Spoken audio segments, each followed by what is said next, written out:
Juice wala. Gives you those stupid juices in those plastic thailis to send to the patients. Where the patients don't need fructose at all. Diabetes is something to be extremely scared of because it affects every system in the body. It creates obesity. Diabetes is happening because of our diet. Stop calling it hereditary. You know what is hereditary? Pattern of eating. What my great-grandmother used to eat, that is what my mother ate, my grandmother ate. That is what my mother ate. And that is what I am eating. So if my great-grandmother got diabetes and everybody else kept on having the same goddamn food, how do you expect it to not get out of the family? Are you getting the picture? No. This is the way, कुछ तो से हम यही खाते हैं. Diabetes है family में. The pattern of eating is not changed. The reason why your forefathers or whatever got diabetes is the way they ate. And if you continue the same kind of eating and don't change it around, then you're also going to get diabetes. And yes, I'm not going to throw the scientific fact out if there is no basis to this family history, but the family history thing is very much under your control. If you eat the right way, no matter what your predisposition is, you cannot get diabetes if you eat the right way. And we'll touch upon that as to what exactly is eating the right way. Luckily for us, what prevents diabetes is also great for fat loss. What keeps the fat away is what helps keep our sugar levels stable. Today, one of the biggest take-home messages, I already decided today, that I'm going to talk a little less on exercise and I'm going to talk a little more on nutrition. If you remember the first part, how many of you were there for the first one? Okay, if you remember the first part, then the first part I covered exercise a lot more extensively than diet. But I think the need of the day right now is for me to touch upon nutrition. There's a lot more myths exist in nutrition. And no matter what you do in the gym, no matter how hard you work, if your nutrition is not in place, that is going to be wasted effort. You're going to be frustrated with no results. The biggest take-home message that I want you all to remember, that is, even if you forget everything that I've spoken in the seminar, I just want you all to remember one thing. Dietary fat does not make you fat. Do you remember that? Dietary fat. You understand what dietary fat is? Fat that comes from the diet. Okay? See, the whole point is that people are so sure about what is the right way of eating. They say, "I'm fitness specialist, everybody is an expert." I know this is bad. I know that is good. So sure. One of the reasons why I hike my fees for consultation is to basically earn the trust of people. We trust people that we pay a lot of money. Apart from the fact that it has made me a lot more money now than I used to pay. But earlier I would charge 2,000 rupees for a diet. Today I charge 20,000 rupees for a diet. And there's a difference. When I charge 2,000 rupees for a diet, I would give the diet to the person to, are you sure? As far as knowledge is concerned, unless I'm going to charge more. So I was basically telling you all that when I used to charge 2,000 rupees a diet, this would be the attitude of people. Are you sure that much amount of protein is necessary? Are you sure that much amount of calcium I should be taking? My uncle who goes to the gym a lot, he's been telling me this much amount of protein is not right. Who's your uncle, man? He's an architect, a very big architect. Right? Who's your uncle, man? He's an architect, a very big architect. The person, she's actually come here for a consultation. She wants to decide whether I am right or her architect uncle is right. These are the few things which, no matter what my seminar is on, I normally share these frustrations with you all because these things happen only in the fitness industry. We fitness professionals get no respect. Okay? Every second neighbor that you have who's been going to a gym for many years becomes an expert in his own right. And that person's opinions are then told to us. But my so-and-so, my brother is a bodybuilder. And he tells me this and he tells me that. So I need to deal with all kinds of professionals. You see, I keep telling people that people understand specialization in lots of other fields. For instance, doctors for that matter. I'd like to know a doctor who's speaking. Oh, you're a doctor, right? You're a doctor. And who else? Anybody else? Medical? Yeah. Amongst you doctors, there are specializations. There are fields. So you have knee pain. And with knee pain, you go to a gynec.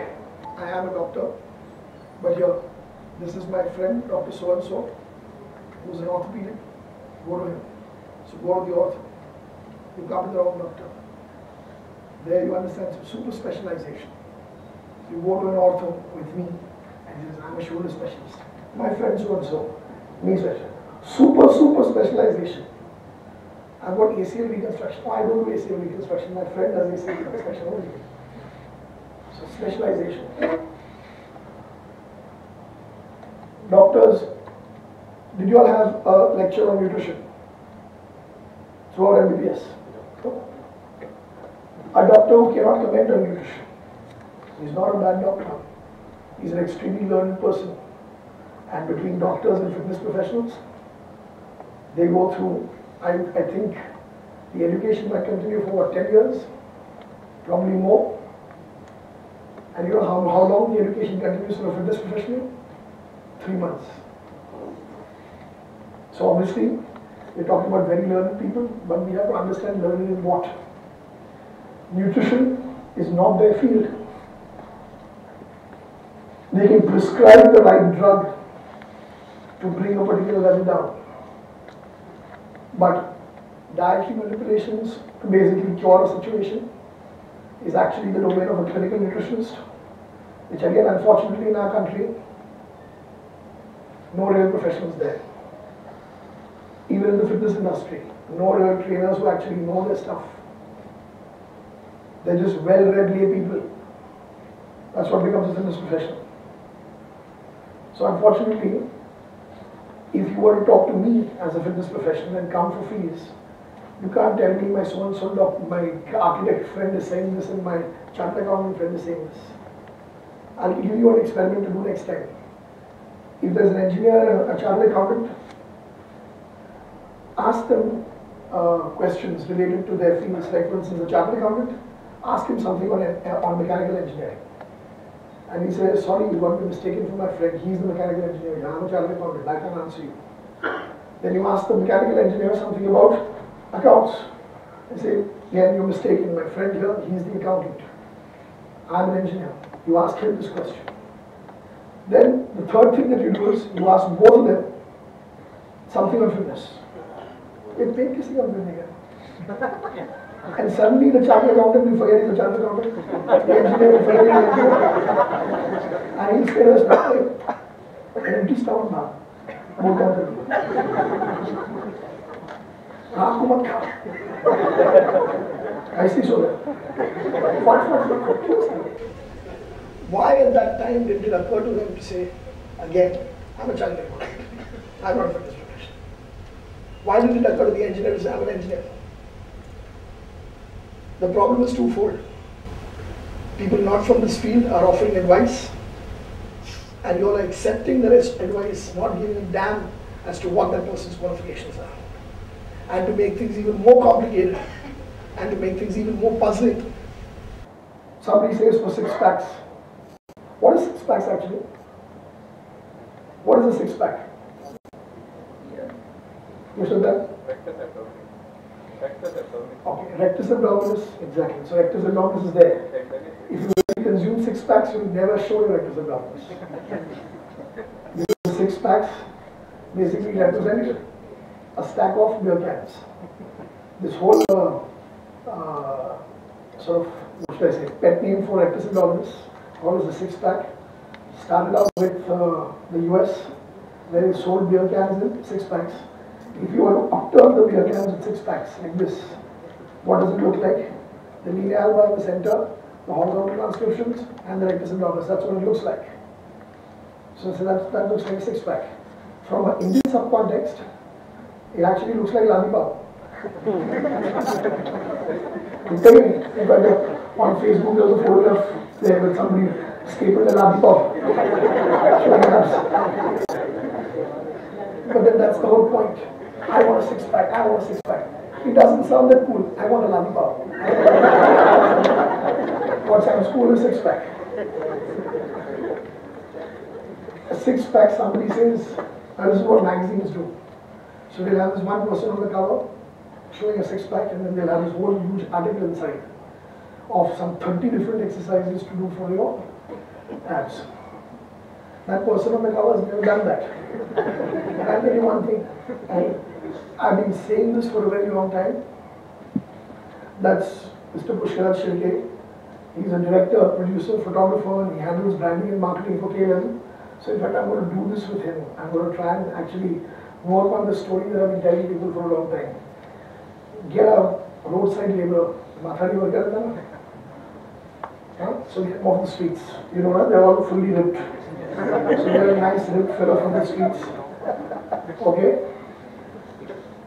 First, hose him down. You require a high power hose to remove all the belly dirt from his body that has accumulated over years. So give him a nice wash down. You see Rambo first part? The way Sylvester gets washed, that way actually wash him to the hose. Put some highlights in his hair. Send him to a nice salon. Right? And then, of course, teeth job might be required.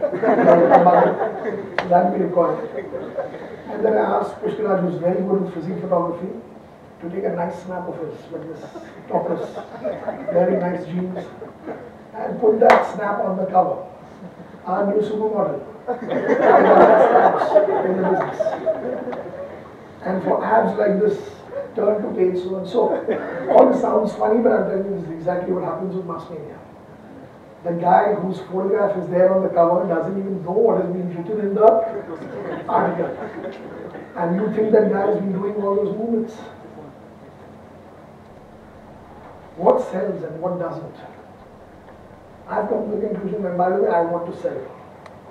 Many people call me all these things like non-commercial and gay and all that bullshit. I want to sell, but I want to sell the right stuff. And I think I'm thinking about long term. And I think genuine fitness professionals will earn a lot more money than what's happening right now in fitness. Right now, nobody wants genuine. Publications don't want genuine.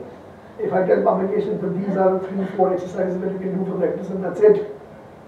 No, they want 20 different exercises. They want, that sounds interesting. So there's one exercise where you put your legs up about 15 degrees up off the floor and then start writing sentences. I want to, with your legs, I want to stand on your leg and start writing it down. And what that does is gives you a nice lactic acid burn. The lactic acid burn has got nothing to do with fat loss.